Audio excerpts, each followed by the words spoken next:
I am Georgia, the person. I'm not Georgia, the athlete. I stand on the start line. Okay, I'm the athlete, but I am still a human being and I have feelings. An Olympic medal doesn't define you at all. Yes, it's amazing. Obviously, I'm really proud, but it doesn't make me who I am. There's more to life than that. Welcome back to Dive Beyond Sport, the podcast where performance meets humanity. Today's guest is Georgia Taylor-Brown. Georgia, thank you so much for joining us. Thank you very much, and thank you for your patience at the beginning with the technical issues. we don't need to mention that. You didn't have to let the people know that we're struggling with technical issues. I have to let them know because I feel like that's just me.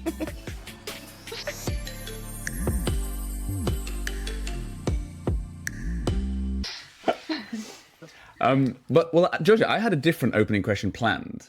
However, having just spoken to you in the beginning, realizing you're 10 days into a training camp in Granada. So I thought that's very cool. The fact that you're actually in Spain right now. So how's that all going? Yeah, really good actually. It was sort of a last minute thing to come up here because my coach wanted me to come up. At the start of the year, we discussed it and I have a new coach and I was like, oh, I don't think it's the place for me. I'm not really like your typical athlete, maybe. I like to do sport and I love what I do, but I like to leave triathlon outside of the house. And when I come home, triathlon doesn't exist. And that is nice for me. That's how I like it.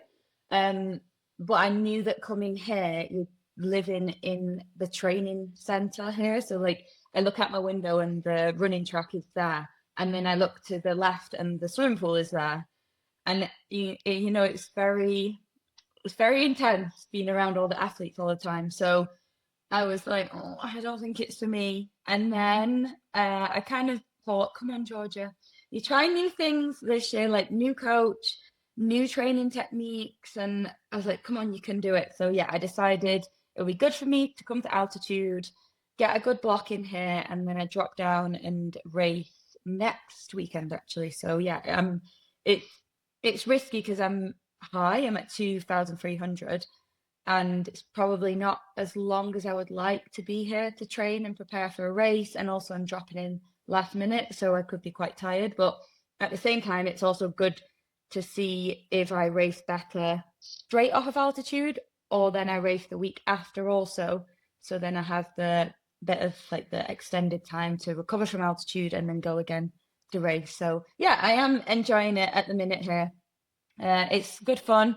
Went on a nice trail this morning, but saw a dead horse, so that wasn't very nice. Yeah, and everybody's been talking about it since being here, and then I was like, oh, I don't want to see that, and then seeing it in real life, I was like, oh, that's really not very nice. But I tried to forget about it because the views around were beautiful, and you're in the mountains, and there's snow in the distance. But I guess that's just the circle of life. And we don't have to dwell on it either. No, we don't talk any more about it. Well, I was just going to say it's not what you expect to see when you're kind of out and about, really. It must be quite a surprise. No, and maybe not what you expected me to say at the beginning of the podcast. Definitely not. This is why we always go off script, you know? Yeah. It's just, exactly, yeah. Like straight away, like I've just completely ignored everything that I've prepared because I've got questions already. and I want to dive into the whole altitude things, but that'll come a little bit later because that's something that we don't experience as divers. We don't have to train at altitude or anything like that, so I don't understand that at all. I'd love to know more about it. But what I'm really interested in, actually, first of all, what you said is about when you get home, triathlon doesn't exist, which is something that a lot of people could learn, I think, to make life probably more healthy. How do you actually achieve that? How does that look for you? I think for starters, like when I like through my career and stuff, I've won medals or whatever and trophies and stuff, and everyone's like, where's this trophy and where's this and why is it not on display? I'm like, because it's not like, I don't know. I used to have like my World Series trophies hidden behind the TV and people were like, wow, get them out. I'm like, no, because I don't know it. Like for me, if I have that stuff, then it's in the garage or it's in the cellar. And that's like, I just like to be at home, and that's like my place to be myself and spend time in the kitchen or time with my dog. And so for me and Vince living together, two triathletes, that could become quite intense in your entire life. And we don't we don't really talk about training, you know, and that's nice. We know each other's schedules, and like just before he came back from a 5 hour ride, and I say, "Oh, how's your ride?" And then that's it, it's done. Like we don't really talk about it anymore. So I think it's nice, and we both have interests outside of sport. So I think that helps. Like I like doing like crafty kind of things, and he likes coffee and likes cars. So he's always on YouTube watching like YouTube videos, and then I get sucked into that. So yeah, we don't like we love sport. We watch sport. Like yes, we obviously love that, but we like to come home and it's just like me, Vince, and our dog Alfie, and we kind of forget about sport. And I think you need that, and I think it's a good balance, because I know a lot of athletes leave sport, leave for whatever reason, and they don't have an identity anymore because they. I was speaking about this to one of the girls in the group the other day, and she said like she works with her psychologist to plan for the future, you know, because it is something that scares me, but I do also have interests outside of sports. I hope I'll be okay, but I still know that I probably will struggle and need help. And I think, yeah, we're identified as like I am Georgia the athlete. And I think sometimes like my dad's even struggled with that, because I've had to tell him I am Georgia the person. I'm not Georgia the athlete. You know, I stand on the start line. Okay, I'm the athlete, but I am still a human being, and I have feelings. So yeah, I try and have that balance. And I think I actually, in maybe I've learned the hard way to find that balance through a lot of injuries and having time out of the sport because of the injuries. And that's not the nicest way to learn that. But for me, that helped. Like uh, when I finished university, I had 2 years out of the sport from injury. And I think that made me realize there's more to life than triathlon. And that also made me more relaxed going into races, because you can get very nervous and you're like, it's like it means so much. But then when you think about it, I'm like, it's just triathlon, you know, like I've done so many of these. All you have to do is what you know to do and what you train to do every day.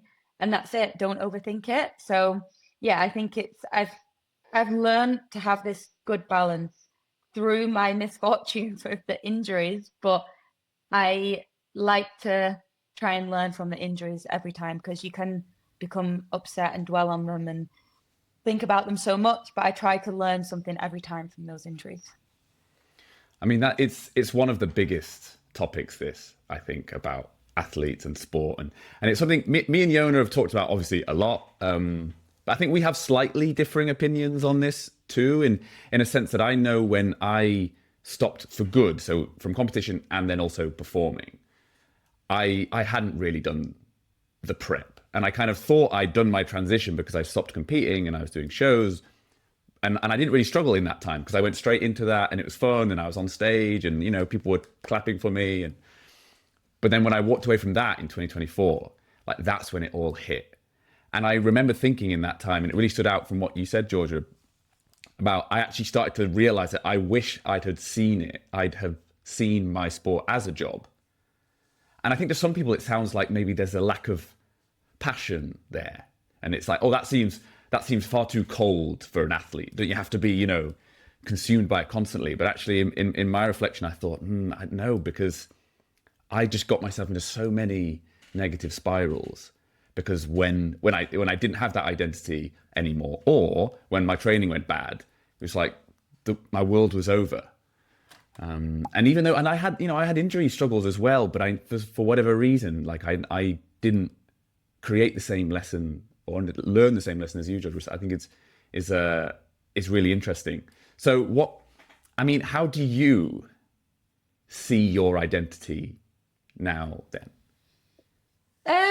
I'm still Georgia the athlete, but I think I do think it's helped that my family keep me very humble. No matter what my achievement, there's still call me and like, oh, can you order me these trainers? Can you get me this? And like, you know, like that's just how it is, you know. They keep me very humble, and I love that. Like, it doesn't matter what I achieve, I'm still just the same person, and my aunties will still take the mick out of me, like, oh, when did you last brush your hair? So like these kinds of things, which I love, like it helps. But I also think, I'm not saying that you should get a dog, everyone, but a dog really helps, because if I have a bad result, I just think my dog doesn't care that I just finished 10th, you know, like he doesn't care. I go home, and as long as I give him treats and feed him and rub his tummy, then he's happy. Like, for me, that really did help as well. But yeah, I'm not saying get a dog, but dogs are amazing, but that's not what you all need to do. But no, I think I just think I found things outside of triathlon, and I think it's good to have other things outside of triathlon. Like at the minute, I'm doing some like longer distance triathlon races, so I get to design my own suits, and those are the things that I am really passionate about and I love to do. And it's not the end of the world if I can't design the suit, but it just helps. And like discussing with my coach, and it kind of came up because there was like some races, you know, that we're cramming them in and it might not work with the schedule. And I was like, yeah, but to do that race will make me happy because I get to design my own suit. And maybe it's not right and it doesn't fit in the plan, but to have something that makes me happy is super important right now, because I know that next year and the year to come going into the LA Olympics is going to be very, very intense. And so I know that I need a period now where I'm doing things that I want to do that make me happy. And it's not a strict schedule of you have to do this race because you have to get a certain amount of points to get into the Olympics and to qualify for the Olympics. So yeah, it's like it's having a good balance. And I think that's what, like, kind of what I did last year. I took a year out of the sport. If you ask anyone that knows me, it wasn't a year out, because I ended up doing like 22 races in the end. But I needed a year to just decide if I wanted to race or not. And I didn't want pressure. So I lost sponsors because I didn't want pressure from sponsors to race. And people were like, oh, you're stupid because you financially you lost out a lot there. You lost your sponsors. But I didn't want pressure to race. Like, I didn't know if I wanted to race or not. And I wanted to be honest with everyone from the beginning. But yeah, like my identity, I guess, is like trying to be creative. And for me, like I get a lot of people messaging me about like the suits that I design and little things that I do, like little clips I put in my hair or just little things. And everybody knows me for having like sparkles and color. And to me, that's more important that I've created that image rather than just like win, win, win, win, win all the time. Like, at least I'm having fun with what I do, you know, and taking risks. Sounds like you're calling yourself a trendsetter, actually. Yeah, that's me. which is pretty cool. No. It's pretty cool to have people, you know, like acknowledge those things, and I guess many people would aspire to be like that as well and have the confidence to do that. And it is a bold decision to say, you know, I'm not going to do all these ranking events because I don't want the pressure of sponsorships and things like that. But actually, in my career, I was almost grateful to never have had that pressure from sponsors or funding or anything like that, because it allowed me to just do what I needed to do and go through the process and enjoy the process without thinking, okay, I need to get this result because this result means I'll get X amount of money because of whatever this sponsor has said. I feel like it gave me so much freedom, which is nice. But one thing that I really liked that I saw in your Instagram bio was the quote, "Find the fun and snap the job's a game." I thought that was really cool. And I read it a few times to really like kind of figure out what you meant by it. And I'm intrigued to know kind of where that came from and how long that's been your mantra for and how it actually displays itself in the real world beyond what you just explained. It's actually from Mary Poppins, that quote. And it's when she's getting the children to tidy the room and they don't want to do it. And so then she says, well, find the fun and snap the job's a game. So it's like, you know, in anything in life, it's like me in triathlon, it can, like we were saying, it can be very intense and it is my job. But if I can find the fun in it, then it becomes a game to me. And I treat races now like a game. Like I like to have fun and take risks. And so obviously sometimes it's, you know, I have to be serious and I can't take too many risks because I need to be tactically a lot smarter, which I'm not very good at. But sometimes I have to be tactically smarter to qualify for an event. But like I was saying, this year is a year for me to try new things and have fun in what I do. I raced recently a few weeks ago, and on the bike, I like, honestly, I just got a bit bored because we were just rolling around and not doing anything. And I was like, well, I'm just going to attack and see what happens. You know, if it doesn't pay off, it doesn't pay off. It's not the end of the world. It's not the Olympic Games. I don't have to be tactical about this. And it did pay off. And I got a big lead coming off the bike. And that was nice. And, you know, so many people praised me. I didn't win the race. I finished fourth. But people were like, oh, thank you so much. Like, you made it so much more interesting and it's good to see. And you don't care about what happens. Like, you just go for it and then see what happens. And I think that's why I like that quote, is because you can find fun in everything. You know, if things become mundane and boring, then you need to find the fun in it, and then it becomes a bit of a game. And that's how I like to treat triathlon and the sport I do. So yeah, it's a Mary Poppins quote. Well, there's a lot of wisdom in that, actually. I think that is a hack for life. But I'm so curious about what you said about like not being that tactical and so on, because I think I read a couple of quotes that, like, you know, the strategy is just so often just like go out hard and then hang on for dear life. And I feel like if I were to do triathlon, I feel like that would be my strategy. But then I'd just end up with everyone overtaking me. So, but why I bring it up is because obviously you had this gap here, but then you've been doing.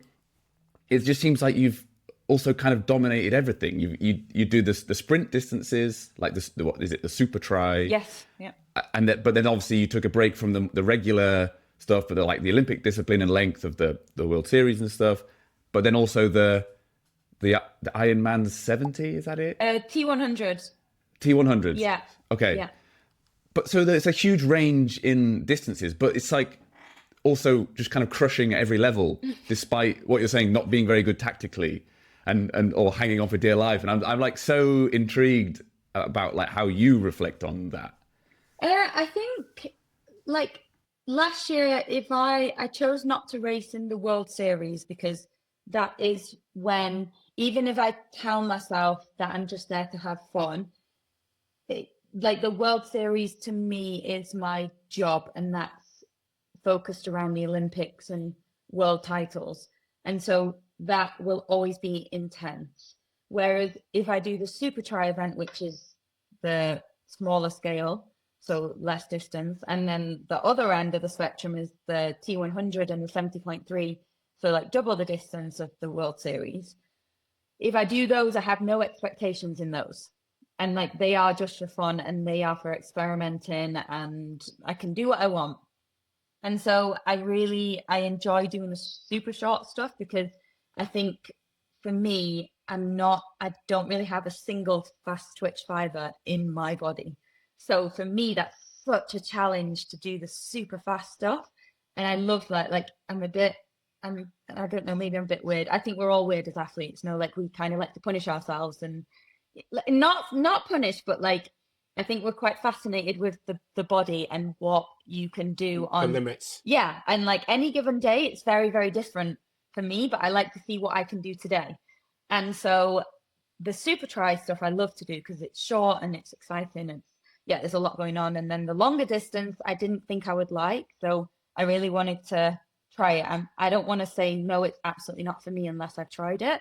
And so I wanted to try it, and I enjoyed it. And again, it's a different kind of challenge because I would say as a triathlete, we're very endurance based and we can just go all day. But that becomes more of a mental challenge when you do the longer distance stuff, because you have to stick to your watts or your pace, your power, your heart rate. Like you have to really trust and stick to that and not really go above it. Otherwise, if you go above and get in the red, then it's game over. So it's kind of a different sort of challenge. So I did really enjoy doing those. And I think it was also nice to go into the races with no pressure and to just have fun. And yeah, I knew at the beginning of 2024, before Paris, I knew that I needed the year of 2025 off of sport and just to do things that I wanted to do. And yeah, like I said, I didn't know how it was going to look. And I didn't do my first triathlon until the middle of the year in July. And then after that, it was just like bam, bam, bam, bam, bam every weekend. And by the end, I think I did, in 6 weekends, I did 5 races across, well, I don't even know where I was in the end, to be honest. I think I did Marbella, Dubai. I went to Thailand. I came back to Dubai for a week. And then I did Bahrain, and then I did Qatar. So it was a lot of travel, and it was all the races were around 4 hours. So it's quite intense, and everybody was like, oh, I don't know how you're doing it, but I think it's just because I went in with no pressure, no expectations, and I just was just having fun with it, I didn't care how I raced. Like I was like, I don't care if I finish last. I'm just enjoying it at the minute. And in your own suits. Yeah, but in my own suits, and I got to create all of those. So yeah, it was like, now I don't think I could do that because now I'm training properly and I'm focusing on certain races, and that was quite interesting for me to see the difference in how pressure creates such like fatigue going into events because you are so nervous about it, whereas I could just keep racing every weekend and I was fine. So yeah, that was like kind of a little experiment, I guess. That's actually what I found between stopping competing and then going to performing. It's like there was no real pressure for the performing, and so it was way more fun. And often I found actually like my level also improved. So yeah, I totally resonate with that. I just wanted to ask, do you have a favorite suit that you've designed and worn?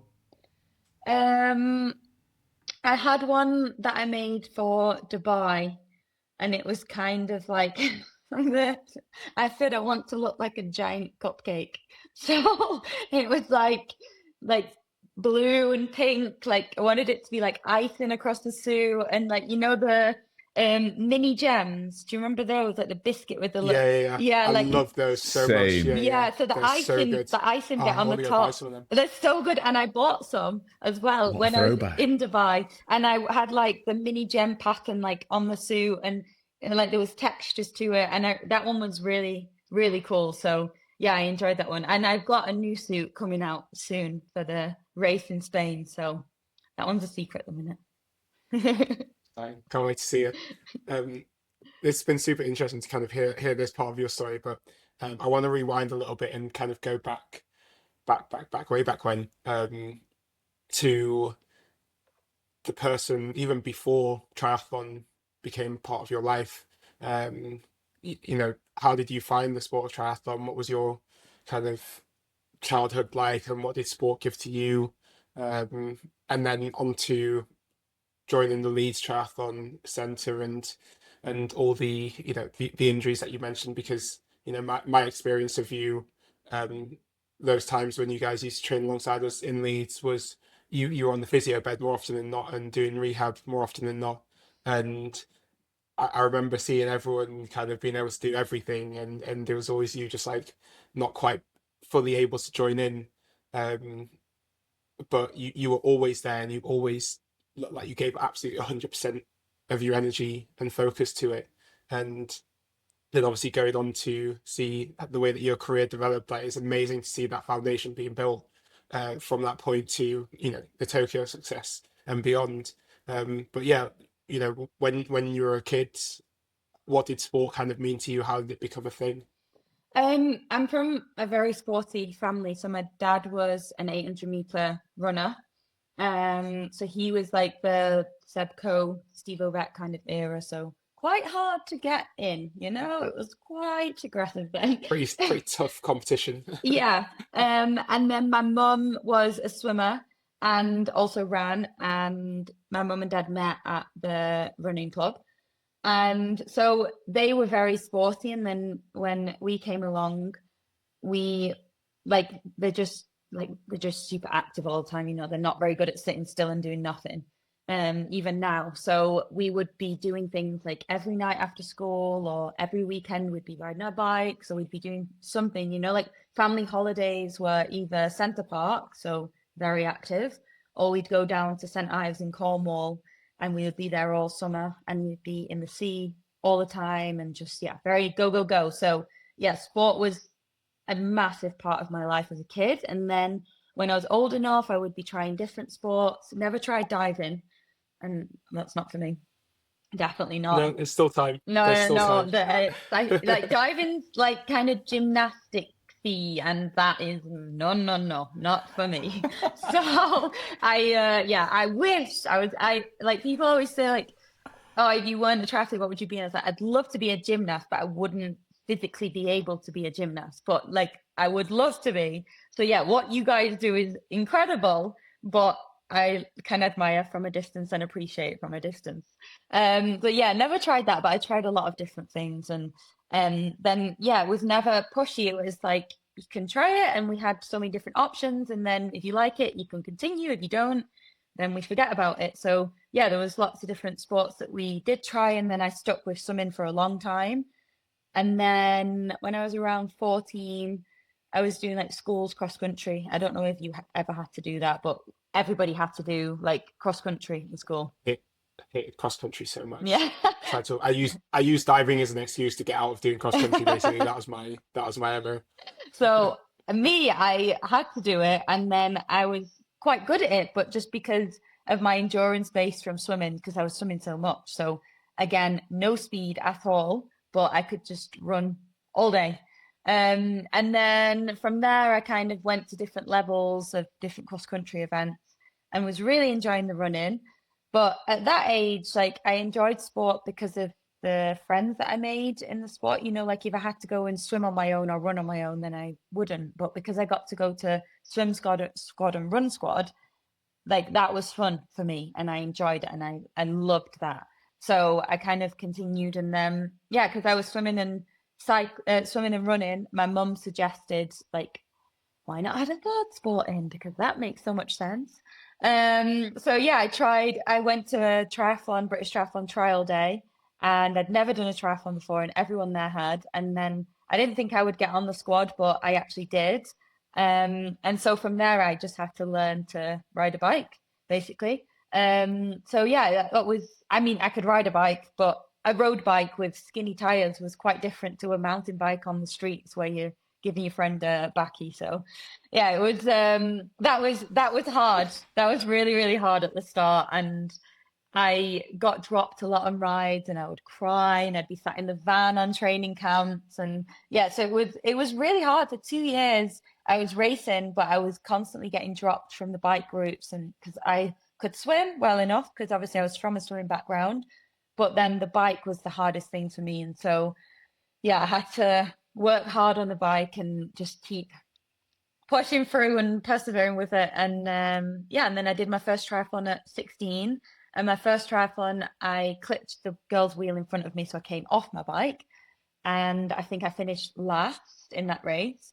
But I think maybe that was a good way to start my triathlon career, because it meant that I had so much more fight in me after that, because I was like, well, I can't quit when I've just finished last in my first triathlon. So Yeah, then I just kept... also definitely couldn't get any worse. Yeah, exactly. So I just kept pushing on from there. And yeah, I missed a few years through injuries. I had a lot of injuries. Like you were saying, I mean, it's funny because one of the girls brings up that the time that you probably saw me in the gym at John Charles, and I was lay on the bed being treated around my ankle, and I would get up and be like, yeah, it feels really good, actually feels really good.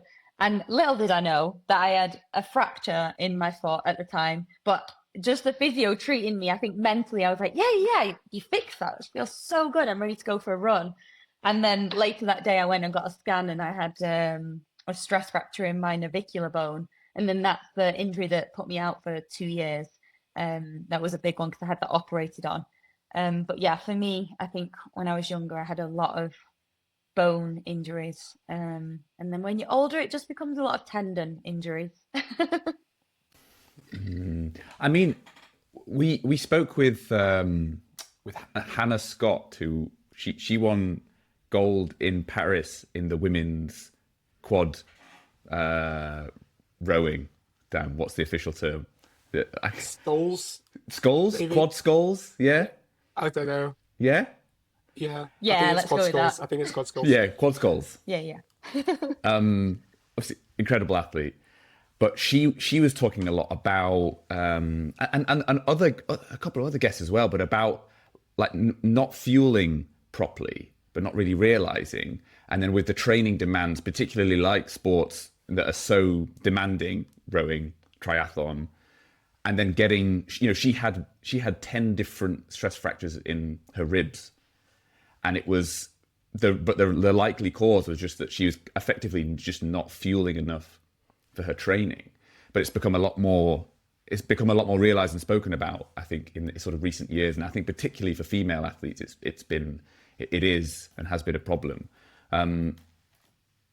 But also I, as a young athlete, had a lot of bone problems too. I had a lot of fractures, a lot of stress fractures. They took ages to heal from. And I know that my nutrition wasn't good. Certainly like in the middle of the day, like school lunches and stuff, pretty terrible really. And I just wonder, like, did you make that connection as well with like food and nutrition, or just training demand, or? Yeah, when I got the navicular stress fracture, I saw that coming. I had lost my period for 8 months. And so I knew straight away, like, I think maybe as a girl, it's easier to notice when you're going to get injured, because we do have that, like, we lose our period and then it's like, That's true. it's a bit different now. It's called RED-S, like relative energy deficiency syndrome. But we used to call it the female athlete triad, but obviously we've realized 2026 boys also suffer from that. So now it's not the female athlete triad, but that was basically like, yeah, a triangle. And if you lose one side of the triangle and I lost my period, then the whole thing breaks apart. So actually the female athlete triad was easier to understand because, you know, there's 3 sides to it. You lose one side, then you're going to lose another. And so I lost my period and I knew that my weight had dropped, but I noticed that and I wasn't doing it on purpose. But like you said, I'd gone from junior into essentially straight into senior, because yes, you have under 23, but only for European and Worlds. So technically from junior, you then have to start racing with the seniors. And I then training increased because I had to increase my training to keep up with the seniors, but I didn't think about increasing my nutrition and food intake. So I think like the recovery, and I was also at university and I was like trying to cram like a run in and then go straight to a lecture and then do swimming straight after and then go to the gym, and there was never any time to recover. And I was young, so you know, you can do it, you have the energy. Whereas I won't be able to do that these days. Like I do one session and I need to lie in bed for an hour. So it's very, very different. So yeah, I lost weight and I lost my period and I knew that it wasn't good. So I started working with a nutritionist, but at that point it was too late and I had lost too much weight. And then I became osteopenic. So my bone density was quite low. And then I wasn't allowed to race because of that. And then obviously I got injured not long after. And as a female, it's straight, like your bones are hit straight away. And so, yeah, it took me a while after that. And that was hard, but I was never in denial, you know, like I knew that it was because I had lost weight. And I was not that I wasn't trying to lose weight at the beginning, but then you lose the weight. And for me and what I do, when you run, if you're a bit lighter, you can usually run a bit faster. So then I was running a bit faster. And so you're like, oh, well, this works. Like maybe this is the right direction. And then, yeah, obviously then it gets out of hand and it's too much. But yeah, I did notice it. And I even remember messaging my mum and my sister and just saying, like, do you think I've lost weight? Because I look at myself and I don't like how I look. Like it doesn't look like me anymore. And then they said yes. But yeah, like I said, then it was too late. And luckily I had a lot of support, but it did take a while to come back. But because I was young, I had time. So yeah, time was my friend at that point. And so we took a long time to make sure we got it right and got me strong. And yeah, like I still had bone injuries after that, but I learned every time from them and kind of figured what I needed to do differently. So yeah, I think it's hard as an athlete. I think we all have some sort of disordered eating, and not that you're doing it on purpose. It's not an eating disorder necessarily, but it is disordered eating because our whole image is our body and we need our body to perform. And so you have to put all the good stuff into it. So you can't, like, in a way, I always think it's sad because I'll never be able to just be okay with sat there binging and eating crap like some of my friends might do, because it doesn't matter for them. You know, they don't have to fit into tiny, skinny lycra suits. But yes, I enjoy food and now I have a good relationship with food. But I would also, yeah, it is sad that I'll never be able to just be completely comfortable because I will deep down always worry how I look and if it looks right in a suit and be body conscious. And yeah, I think that's the same for all of us. Like every athlete will be like that. So yeah, we definitely do have a strange relationship with food, but now I think I have a very healthy relationship. And if I spot something in a young girl or even a boy, but it's more prevalent in girls, then I do sometimes, if it's right, I'll approach them and try and help them, you know, because I've been through it myself. So I know it can be quite dark and lonely to be there. So I think I try and look out for that and help them, because I think, yeah, you just need to get to you just need a good relationship. And again, I learned the hard way through injury, but it helped me and hopefully I can help others because of what I learned. Amazing to be able to do that, to be able to share that knowledge, because often it takes going through something really difficult to learn that lesson. And if other, the next generation can learn it without having experienced the difficult side of things, and obviously for them that's better. And I certainly, well, I've recently learned the distinction between eating disorder and disordered eating, because I was on reflecting on how I used to eat when I was a little bit younger. I was like, is that an eating disorder? But someone kind of changed the perspective and told me about disordered eating, because I certainly had that same thing. And diving is extremely prevalent, and we're extremely exposed up there, and it's completely aesthetic based, and we're being judged on how we look and how we move. So it's a real big thing in diving, in terms of like food, nutrition. But what you mentioned before about kind of being almost ready or waiting for the injury to happen because you've noticed these signs, did that allow you to kind of somewhat mentally prepare for when then the injury did happen? And was there always a light at the end of the tunnel whilst you were going through that rehab journey, or were there points where you maybe felt close to kind of giving up, or stopping pushing through? No, like I knew that my weight had dropped and the periods had gone, and I thought I'm gonna get injured and it's gonna be a bone injury.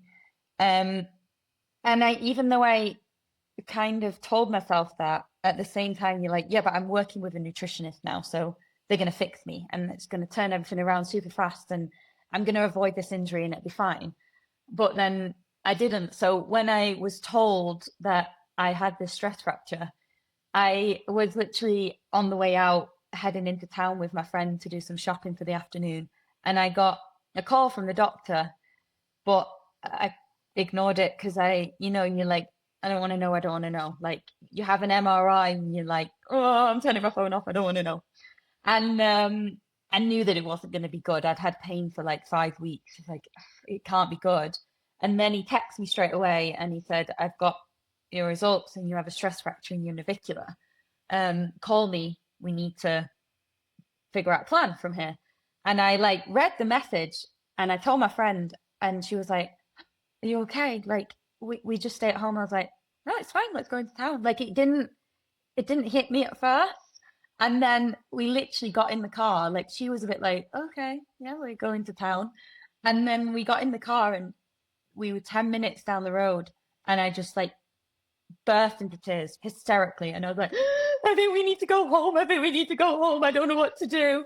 And like, she was like, it's fine. Yeah, we go home. And so, yeah, we went home. I called the doctor. We figured it out. I went to see some specialists straight away.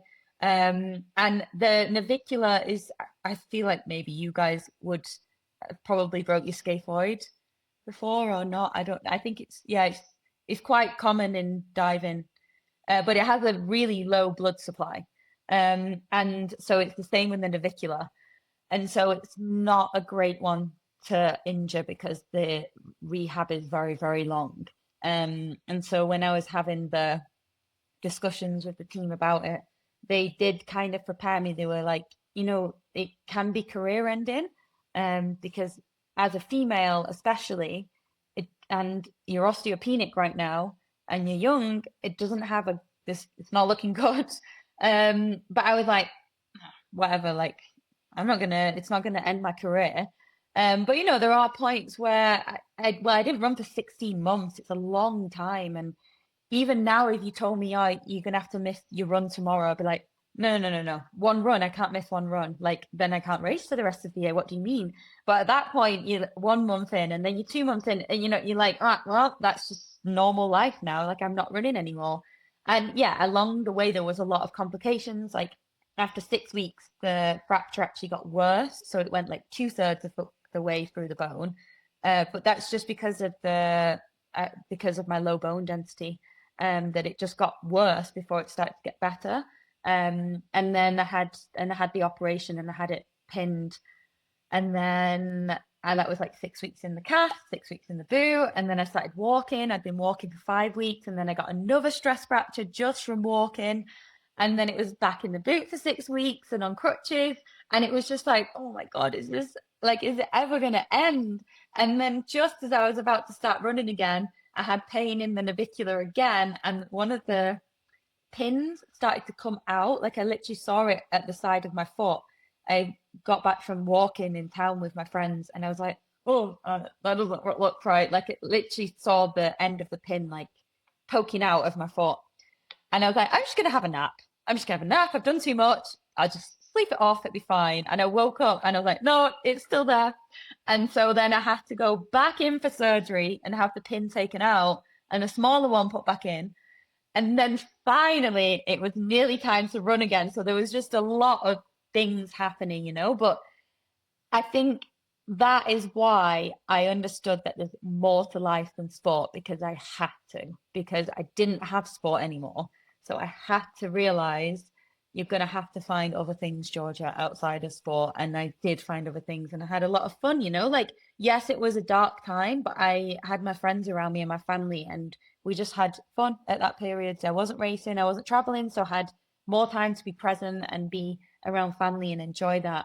And yeah, so then when I first started running again, I had another 2 weeks off after my first run because it had been 16 months. So obviously, if I ran again, it was going to hurt, because it's like you go in the gym, you do a new gym exercise, your muscles are sore the day after.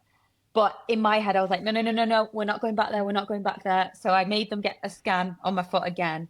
And the doctor was like, Georgia, your foot couldn't be any stronger right now. It's literally pinned together. You're fine. Let's go. So then from there, it was, I mean, it wasn't smooth sailing. There was still a lot to navigate. But no, it was just good to be back doing the thing that I love to do. So yeah, it was a hard period, and people do always ask me that question. Like, during that period, did you ever think like, that's it, I'm done? And I never once thought like, I can't be bothered anymore. Like, the rehab's too intense. It's been too long. I'm just going to call it. Like, I never once thought that, because from like being a young girl, I always wanted to be a professional athlete. Like, that was my dream. And so I truly, like, I was like, this is what I want to do, and this is what I am going to do. And I was very, very determined and focused on that. And that was all I wanted to do. So yeah, I never once thought about quitting. Well, and obviously you did come back and come on to achieve incredible things. I kind of wanted to ask about, there's this quite very common phenomena on people who go to the Olympic Games, achieve gold medals, for example, and then afterwards, it's that sort of like kind of paradox of like, well, hold on, why I've just done the thing that I dreamed about for all my life, and now it's done, and it all feels the same. I don't really feel any different, or even, leading into things like depression. And I just wonder, obviously with multiple Olympic medals and so on, what's been your experience of that kind of athlete journey, and then coming back from those amazing achievements? Yeah, it is hard. And again, I was speaking to one of the girls the other day in the squad about that, because I said to her, like, an Olympic medal doesn't define you at all. Like, yes, it's amazing. Obviously, I'm really proud, but it doesn't make me who I am. And like, there's more to life than that. But at the time, that is everything. And for me, that was Tokyo. It was very relaxed. It was my first Olympic Games. I was injured before.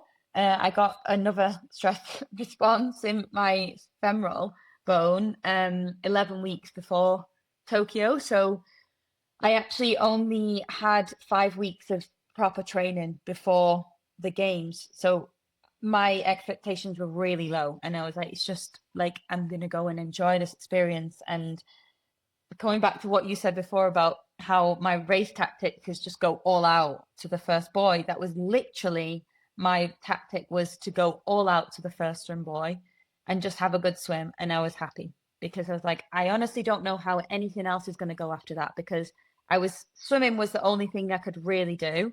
And then I was cycling, but much later, and then obviously running much later. So it was like, we were very, very conservative for the first 6 weeks of that injury, and just nothing big at all. And then the 5 weeks leading into the games was like, okay, we go all out now, because if it comes back and I get the stress response again, I can get through it, like, it's going to be painful, but I'll get through the race. So yeah, I had no expectations. And so to come away with 2 medals was incredible. But then going into Paris, I expected to win. Like, I was only there to win. And I think every athlete is there to win at the Olympics. That's why we do it. But I truly thought I was going to win. Like, training had never been better than it was. And so to come away from Paris and only perform in the relay was like, that really hurt. And even now, like, I still think about it, what went wrong, and try and understand what went wrong. But each day, I guess I've had to, it's become easier and easier to digest. And like, it was not a good day. It's unfortunate that the day of the Olympic Games is when your body decides to not perform and you don't have a reason. For me, I said, like, I would rather have been sick. And, then that's your excuse. You're like, well, I was sick, so obviously I'm not going to be at my best. But honestly, everything was so good, like, perfect lead up, great altitude camp. I had so many good people around me. It was perfect. I was so relaxed. And to then not perform, you're like, but I did everything I possibly could have done right, and it still didn't go well. So that was really, really hard, when I didn't have a reason as to why I was so useless. That's really bad to say, because I say that and people are like, yeah, we still came sick. And I'm like, yeah, but to me, I may as well come last, I only wanted to win. So if I didn't win, then I was last. It didn't matter. But yeah, I think it's like, I don't know, it's been an interesting journey going from the podiums in Tokyo, and then after that you do come home, and obviously everyone's super proud and everything of you, and it's crazy for like 2 weeks, and then all dies down, and you're like, well, now it's just back to reality. And that is quite hard is a hard thing to have to deal with. But I think when you know that pretty much every other athlete that has also achieved their dreams is going through the exact same thing, that makes it easier. So when you know that you're not alone, it does make it easier. But yeah, it was hard. But I think Paris was harder for me, because I didn't achieve what I wanted to achieve. And Tokyo, I achieved more than I expected to achieve. So yeah, it was like 2 completely different things.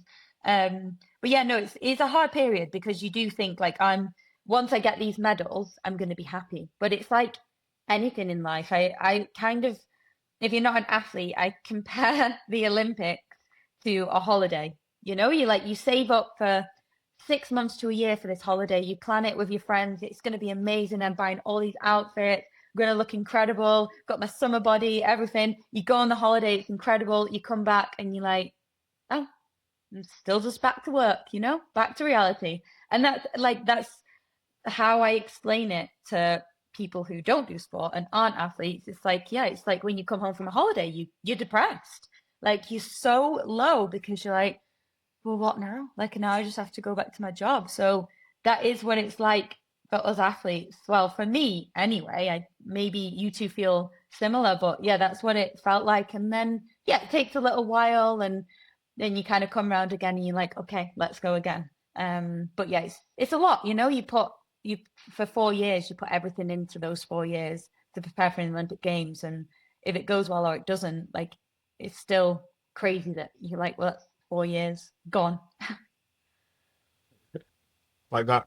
I mean, yeah, we've spoken before about how our experiences after the games have been, and we didn't experience the highs that you had. A quick fire one before my main question. In Tokyo, obviously, triathlon is an individual sport. It has been an individual sport, but was Tokyo the first time where they had the mixed relay in? Yeah. Right. So for you, being an individual sport historically, what was the most meaningful? Was it the individual medal, or was it winning as part of a team? Everybody always asks me that. And for me, it's individual. Like, the team is incredible, Yeah. obviously, and it feels so special, especially at that point when it was COVID. So, like, we got to come together as a team. Like, usually you'd finish a race and you'd go find your family or your loved ones, but we didn't have that. So to be able to do that after the relay was really, really special. But for me, the individual means more because I did that on my own. Not on my own, obviously. Like, it took a lot of people to get me there, a lot of people and a lot of time. But I did that, and I overcame quite a lot to get there. So the silver in the individual means more to me. But yeah, the gold is obviously, like, amazing. But the silver is like, I did that. So yeah, that one. Honestly, I thought that'd be the answer, because, again, as I said, it's historically an individual sport. But with that being said, you spoke about the people that you had around you going into Paris, and you were part of that amazing team in Leeds. Absolutely formidable with on both the men's and the women's side.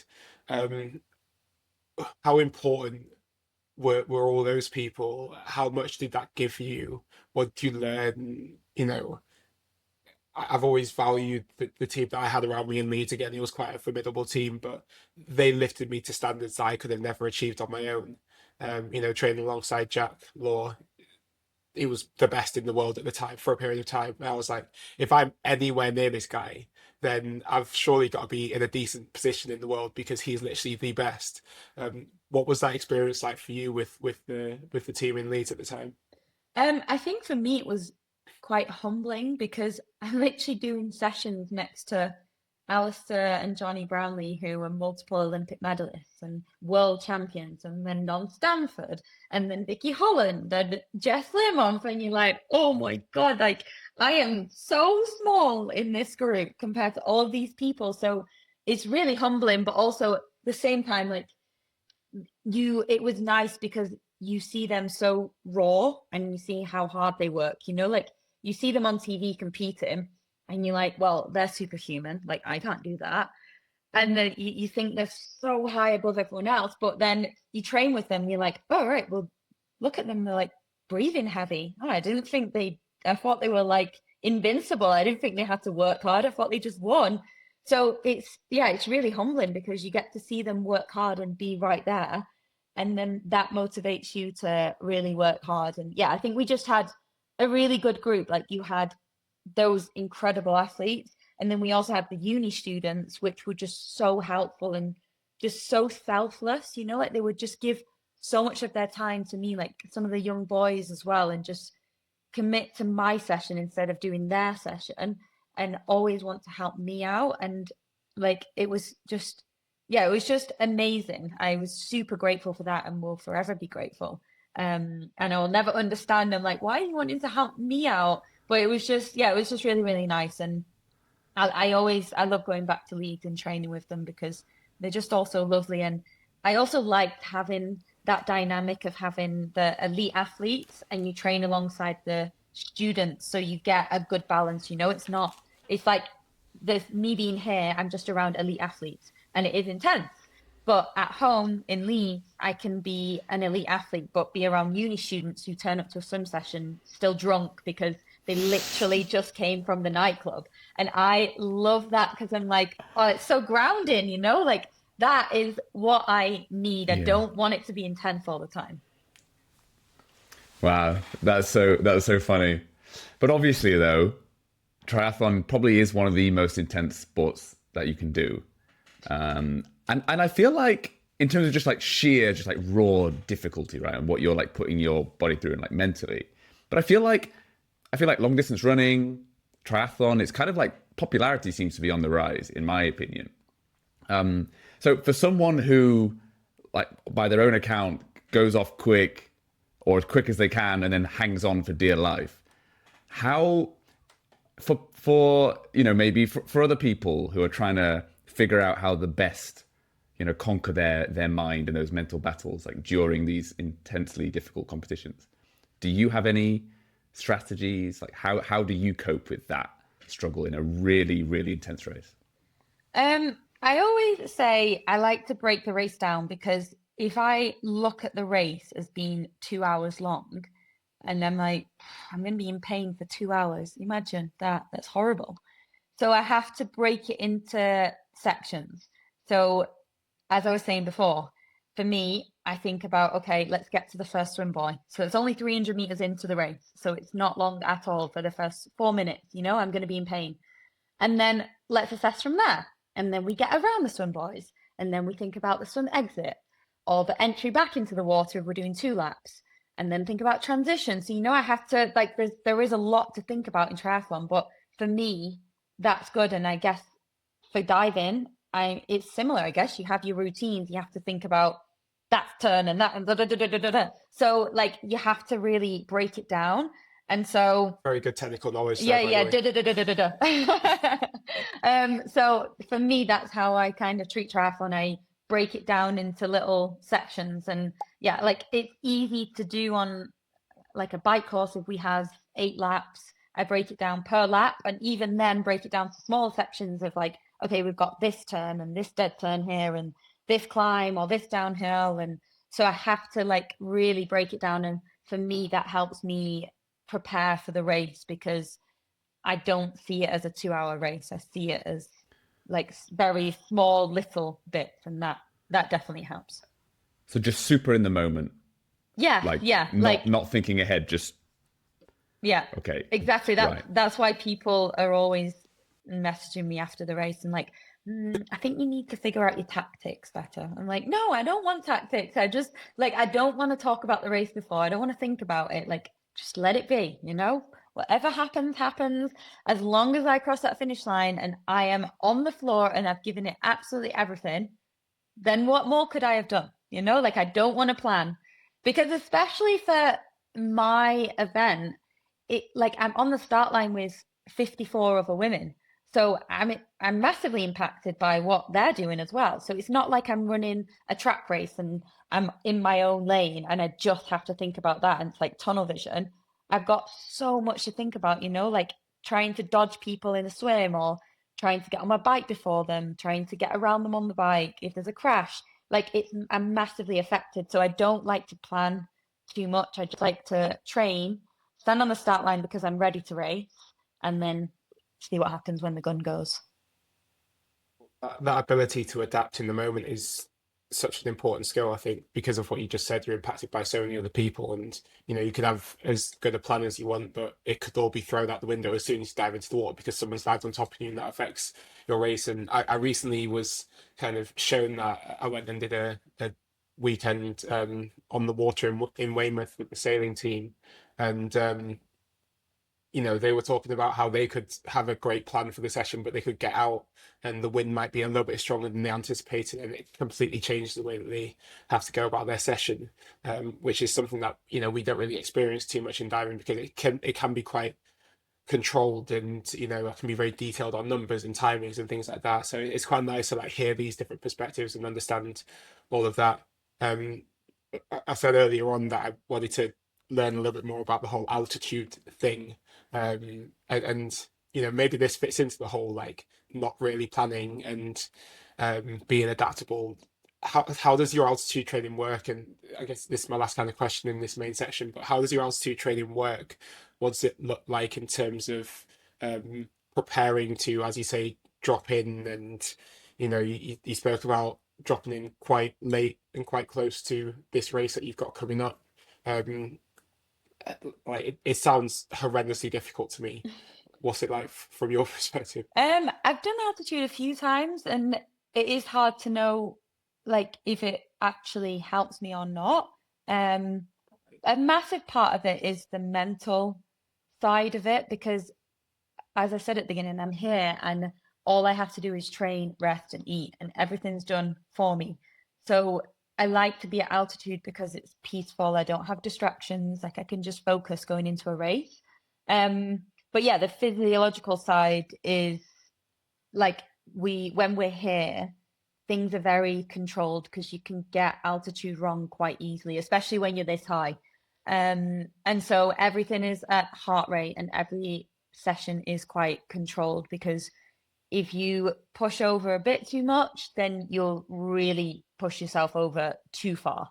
So you do control everything, and even just being up here and sleeping, that is already giving you a benefit, even if you're not training here at all. So I think it's nice to also be here as a group, and I do enjoy being at altitude. Usually we go to Font-Romeu in France, so we'll go there in the summer, but now it's a bit too cold to be there.